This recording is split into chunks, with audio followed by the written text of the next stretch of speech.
Ngaco, Amin Rais dan Heha Mahua samakan pihaknya dengan Musa, Jokowi dengan Fir'aun. Ditulis oleh Ayas di siwar.com.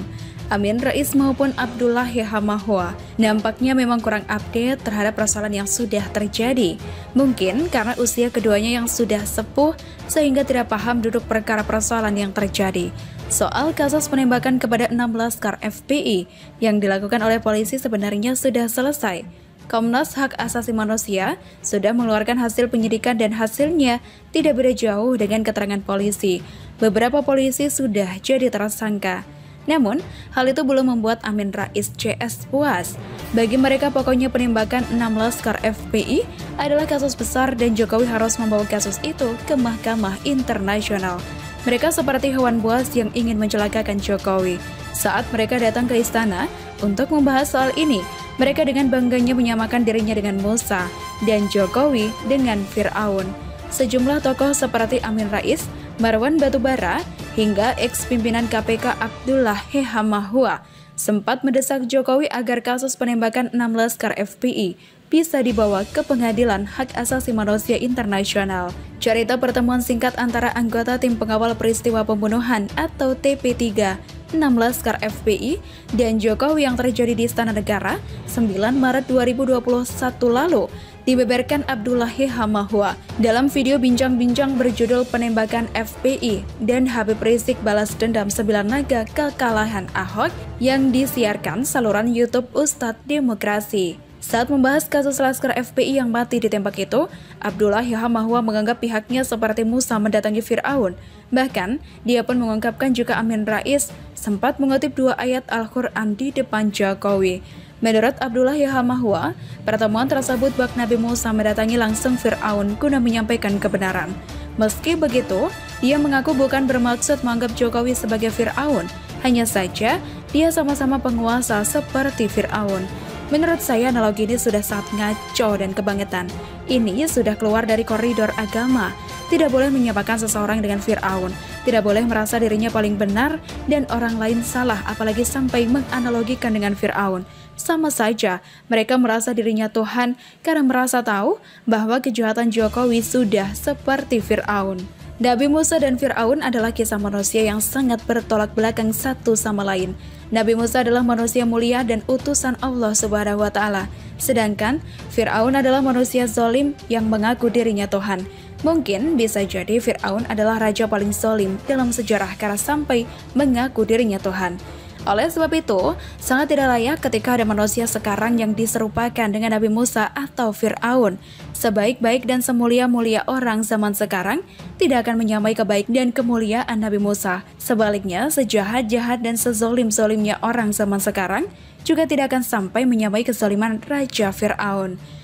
Oleh sebab itu, seyogianya tidak membuat menyamakan seseorang dengan Musa dan Fir'aun. Sangat tidak etis. Amin Rais, Marwan Batubara, hingga ex-pimpinan KPK Abdullah Heha Mahua juga tidak layak disamakan dengan Nabi Musa. Apalagi mereka sendiri yang menyamakan. Jelas salahnya. Mereka tidak ada seujung kukunya Nabi Musa. Mereka juga tidak layak disamakan dengan orang baik dimanapun, apalagi dengan Nabi Musa. Karena dari ucapan dan perbuatan mereka lebih banyak mendatangkan mudarat dibanding maslahat. Sangat tidak pantas jika mereka disamakan dengan Nabi Musa. Sungguh analogi yang mereka gunakan sangat berbahaya. Bagi orang berilmu, pernyataan mereka yang menyamakan dirinya dengan Nabi Musa dan Jokowi dengan Fir'aun tak jadi soal. Paling-paling hanya jadi bahan tertawaan. Tapi bagi orang awam, pernyataan mereka sangat berbahaya. Orang awam bisa menjadi terprovokasi dengan penyamaan ini, seolah-olah Jokowi sejahat Fir'aun. Karena sejahat Fir'aun, maka harus ditumpas. Jika ini yang terjadi, sungguh berbahaya. Orang seperti Jokowi harus dilaknat seperti Fir'aun. Pernyataan Amin Rais juga mempermalukan agama Islam, seolah-olah ucapan dan perbuatan mereka dibenarkan oleh Islam, padahal pernyataan mereka tidak sesuai dengan ajaran Islam. Saya khawatir Islam menjadi disalahpahami karena pernyataan ngaco Amin Rais CS. Entah kapan Amin Rais CS bertaubat untuk tidak membawa-bawa agama dalam politik, padahal usianya tidak muda lagi. Mungkin karena merasa dekat dengan Tuhan, jadi menganggap sudah pasti akan mendapat surga. Bikin ngakak, Novel Baswedan masuk bursa Capres 2024, ditulis oleh Ferry Fadly di TheWord.com. Dua Baswedan, Novel dan Anies Baswedan bisa dibilang kini lagi naik daun. Bahkan karena begitu populernya, nama itu sampai-sampai mampu mengimbangi popularitas duo Syihab, yakni Rizik Syihab dan Najwa Shihab. Saat ini, keduanya pun menjalani karir yang berbeda. Anies jadi gubernur DKI, sedangkan Novel masih setia jadi penyidik KPK. Dulu pernah sih ia ngomong mau mundur dari lembaga anti rasuah tersebut, tapi sampai sekarang setelah ditunggu-tunggu gak kunjung terrealisasi. Mungkin takut jadi pengangguran kali ya, karena di masa pandemi COVID-19 ini cari kerja memang agak sulit. Ataukah lantaran mau melindungi saudaranya Baswedan yang lain, karena program unggulan Anies Rumah DP 0 Rupiah itu juga kini lagi digarap oleh KPK. Si Novel Baswedan ini sebenarnya gak hebat-hebat amat di KPK. Tapi, entah kenapa ia begitu dibela oleh pasukan social justice warrior seperti Haris Izar, ICW, dan lain-lain. Dan dari dia pula kita jadi tahu bahwa SJW atau pejuang keadilan sosial itu nggak adil banget. Berikut buktinya. Kala itu 2004 sebelum menjadi penyidik KPK, si Novel ini sempat menjadi kasat reskrim di Polres Bengkulu. Saat itu ia menangani perkara pencurian sarang burung walet dengan tersangka berjumlah 6 orang.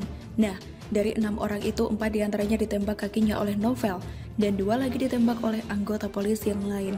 Lucunya mereka itu ditembak dengan sengaja, bukan karena mau melarikan diri. Saat proses eksekusi berlangsung, tangannya diborgol kok. Bagaimana mau melarikan diri?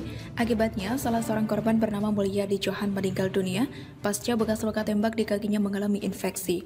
Pertanyaannya, apakah korban penembakan semena-mena oleh Novel itu mendapat pembelaan dari Haris Azhar Asfinawati dan kawan-kawan? Tidak sama sekali Ferguson. Berbeda dengan Novel yang kala itu disiram air keras oleh orang tidak dikenal, Haris Azhar mati-matian membelanya. Ia bahkan melontarkan tudingan segala bahwa sidang kasus penyiraman air keras itu hanyalah simbolis belaka. Saya khawatir hanya upaya sekedar menggugurkan kewajiban atau simbolisasi belaka.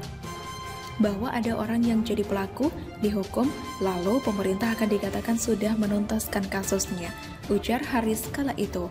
Padahal sudah sangat jelas kalau di negara kita ini ada 3 lembaga yang berkuasa dan mempunyai kewenangan masing-masing, yakni legislatif, eksekutif, dan yudikatif. Artinya kalau sudah masuk persidangan, sudah ranahnya yudikatif dong. Kok masih juga menyalahkan eksekutif atau pemerintah dengan mengatakan persidangan itu hanya sekedar menggugurkan kewajiban belaka? Seharusnya kalau Haris memang menganggap di persidangan itu ada ketidakadilan, ajukan diri dong jadi pengacara Novel, kemudian lakukan upaya tuntutan ganti rugi, atau laporkan jaksa yang melakukan penuntutan kepada komisi kejaksaan. Tapi ya begitulah kura-kura kelakuan aktivis LSM, beraninya cuma keluar-keluar doang, alias banyak bicara sedikit bekerja. Kalau lagi ngomong, seolah dia orang yang paling mengerti hukum saja di negeri ini. Tapi ketika jalur hukum itu dibuka seluas-luasnya, malah nggak dimanfaatkan dengan baik.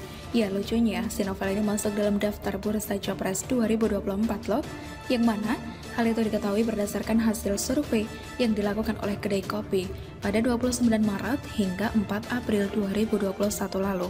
Diketahui Novel memiliki elektabilitas tertinggi dibandingkan pegiat anti korupsi lainnya, dengan persentase suara 27%, kemudian disusul oleh Ketua KPK ala DKI Bambang Wijojanto 11,3%, dan si mantan jubir KPK yang kini sudah mengundurkan diri dari lembaga anti rasuah itu, Febri Diansyah.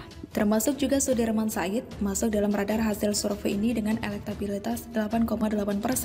Tapi kalau Sudirman ini mah nggak meyakinkan banget, secara dia kan sama persis seperti AHY, nyalon gubernur saja kalah, bagaimana mau nyapres?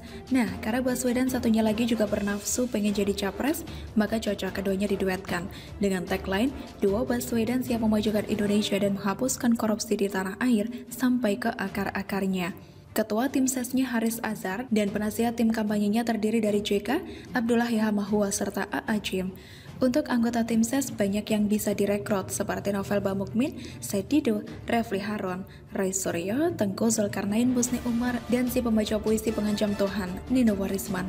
Termasuk juga pelaku oplas yang ngomongnya dikebukin, Ratna Sarumpait, bisa ditarik jadi juru kampanye atau jurkam Anies Novel.